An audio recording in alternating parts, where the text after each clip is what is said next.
Hey everyone, certified high performance coach Michelle Weimer here with you today for a little Wednesday wisdom. Um, and wow, it's May. A whole new month, another month started through this pandemic and quarantine situation. And I know that a lot of people are really starting to feel the pressure from it. Maybe you already have felt it and things kind of got a little bit better and now it's starting to peak up again. Like I've noticed that with some of my clients as I've talked with them and in my own life with my family. There's, the longer this goes on, the more that we have to check ourselves and process through the emotions that we're feeling because this isn't a short-term thing. And so today, what I really want to talk about is our emotional energy and how we're maintaining and how everybody's doing. And this whole month, really, I had intended originally to talk about energy, about our energy, and I want to still do that. I'm still going to continue to do that. As a matter of fact, later this month, I'm going to be teaching a free masterclass on energy and how to increase your energy levels. So I think you'll really love that, and I'll tell you more about that later at a later date. But I normally start when I talk about energy, I normally start talking about our physical energy because that's what most people think about when they think about energy. They think about having the energy to do stuff. So we think physical energy, but the reality is there's more to us than just our physical energy. There's our mental energy, our ability to concentrate and focus and have the mental energy to get through things during the day. And there's our emotional energy. And right now, what I see so much is that people's emotional energy is low. Our tanks are empty. And, no doubt, these are trying times. So with your emotional energy, um, if you are experiencing a lot of fear or worry or, struggle, if you're experiencing grief, even, sadness around what you've not been able to do in your life, or if if your business is struggling, your finances, there's worry and fear there. They're all very real. Those are all very real. And that's, I don't want to say by any means, I don't want to give the impression that it's not okay to have those emotions or to feel them. But what I want to help you do today is talk through how to release those emotions so that you don't get stuck in them. Because if you're home and you're working, working from home, or you're trying to help your family through this situation, if you're trying to be a role model, last month we talked about role modeling the way, role model for others. You want to work on your emotional energy. And the other thing about our energy is they all affect each other, right? So if your emotional energy is really low, your physical energy is probably going to be low, or your mental energy is going to be low. And so you're going to be less productive. And if you're feeling that low physical energy, well, then you may not want to get up and go for a walk or do some exercise. And so it becomes this vicious cycle, right? So what I want to do today, again, is talk about how to release negative emotions so that you can create a more positive emotional energy.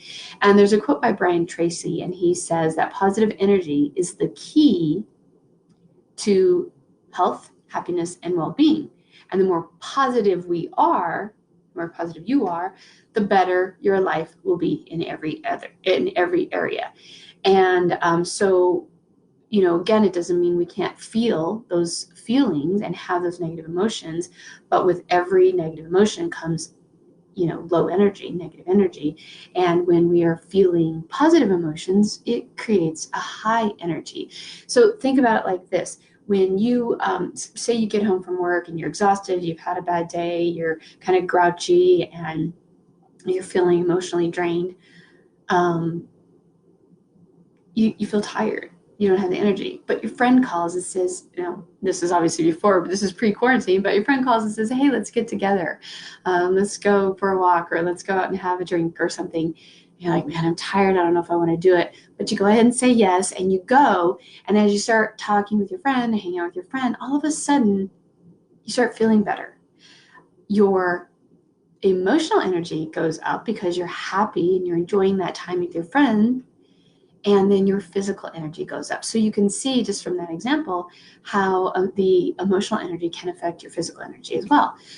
So how do we release the negative emotions then so that we can get back to having more joy in our life? Now, I know that right now there's a lot of circumstances that are out of our control, and our future feels very, very uncertain. So there's a lot of room for a lot of fear and worry and negative emotion. But, you know, if we can at least move through that emotion and create more of the positive emotions. And so again, like positive emotions, thinking joy, thinking love, peace, maybe we can't solve the situation, but we can have some peace around where we're at right now. Acceptance even is a positive emotion. And maybe, right now you may be feeling a lack of acceptance about the situation. And it doesn't mean we just like lay down and like, oh, I give up. But it's like, I accept this is what's happening right now. And I can't control all of it, but this is what I can control. I can control me and how I show up in this situation. So how do we let go of the negative emotions? Number one, give yourself permission to feel. Okay, I've kind of alluded to that already. Like, it's okay to have those emotions, okay to feel them. If you ignore them and you stuff them down, or you try to pretend they're not there, or you don't deal with them, that's not that they go away. They're still there. And, kind of like a sticker in your foot or a splinter in your foot, it's going to fester. And it's going to get worse until you deal with it. So, and until you get it out, right? Until you release it. So go ahead and give yourself permission to feel. I think that through all of this, again, if you are home with your family and you are trying to be a role model for them, sometimes we forget that part of role modeling is also showing people how to cope in a healthy way with difficult situations and difficult emotions. So go ahead and allow yourself to feel those emotions and acknowledge them. That's the second piece, right? Number two is acknowledge those feelings and acknowledge the true emotion that you're having. Acknowledge where it's really coming from, the root of it. The difference between giving yourself permission to feel the emotion and acknowledging the emotion is the difference between your heart and your mind.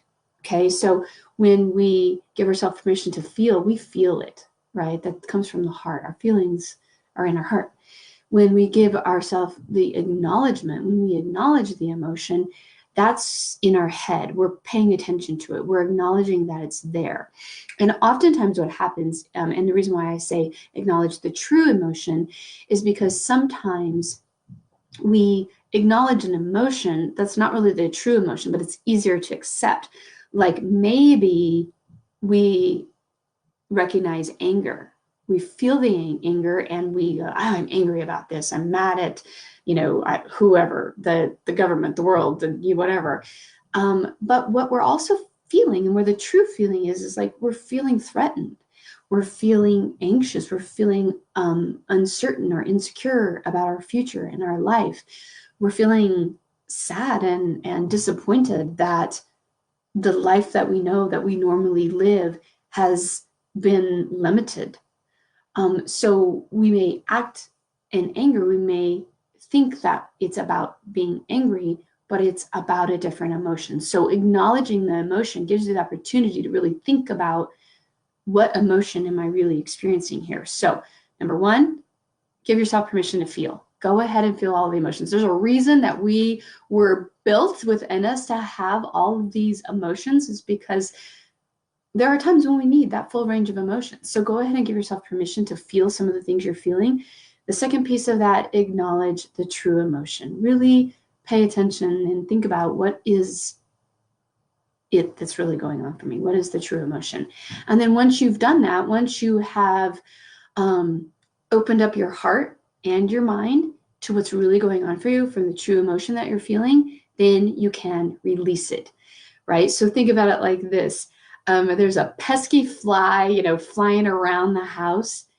And the only way to get rid of it, to get it out of there, is like you got to open up a window or the door and shoo it out. You need to release it. You need to let it go. So get the emotion out. Releasing the emotion is the third piece of that. So how do you do that? Well, So many different ways, and you have to figure out what works for you. For some people, journaling is a great way to work their emotions through, to get them out. Meditation or prayer is another way. Sometimes we just need to talk to someone, and it may be enough for you to talk to a friend, do a phone call or a Zoom call with friends. Maybe you need to talk to a professional. Maybe it's a coach that you need to help you get some clarity in your life and redirect your focus. But maybe it's something more than that. Maybe you're really struggling with these emotions on such a high intense level that you need counseling. You need to really talk to somebody about that. Don't be afraid to ask for help, and talk with someone. So whatever level that is for you. Maybe it is going for a walk and getting some fresh air. Last week I was actually dealing with some emotions and feeling really sad about some news that we had gotten. And I felt it. I let myself feel it. I cried. I got it out. I acknowledged it. And then I went for a bike ride with my family. And there was something about that fresh air and being in nature that was so cathartic. I felt so much better when I got back. It was absolutely amazing. So maybe that's what you need. And I realize that some of you may live in an area where you can't necessarily do that. But maybe there's another way for you. So just think about what you need in order to release that emotion. Journal, meditate, pray, go for a walk, talk to somebody. Maybe it's physical exercise. Maybe like you need to just bust it out on the treadmill at home or do a workout at home so that you can get those endorphins, pumping and helping you through on the physical level, but also to help you on the emotional level as well. So think about what works for you and then repeat, right? Like it may take more than just one time to release the emotions. You may need more than just one way to get through this and to release those emotions. So if you try something and you still don't feel better, go back and do it all over again. Repeat the process and keep working at it until you can release those negative emotions so that you can feel the more positive emotions. And when you do that, when you release the negative emotions that, again, exhaust you emotionally, physically, mentally, you make room for the positive emotions, which, again, things like just acceptance or having peace right now. Maybe you can't feel the joy, maybe you can't go quite to that level, but you can feel some acceptance or some love or connectedness with others, joy, peace. Those are things that you want to replace those negative emotions with, and you can do that when you release the negative and make room for those positive emotions. So I really want to encourage you to take care of yourself this week. Give those things a try and see how they work for you. And let me know. Let me know how you're doing. I know this was a hard time for everyone. And, I feel for so many people. And this is tough. Whatever it is you're dealing with, know that you're not alone. And honor your feelings. Again, give yourself permission to feel. Acknowledge your true feelings or your true emotions and work at releasing them by taking good care of yourself. So until next week, this is Certified High Performance Coach Michelle Weimer. Thank you again for joining me, and bye for now.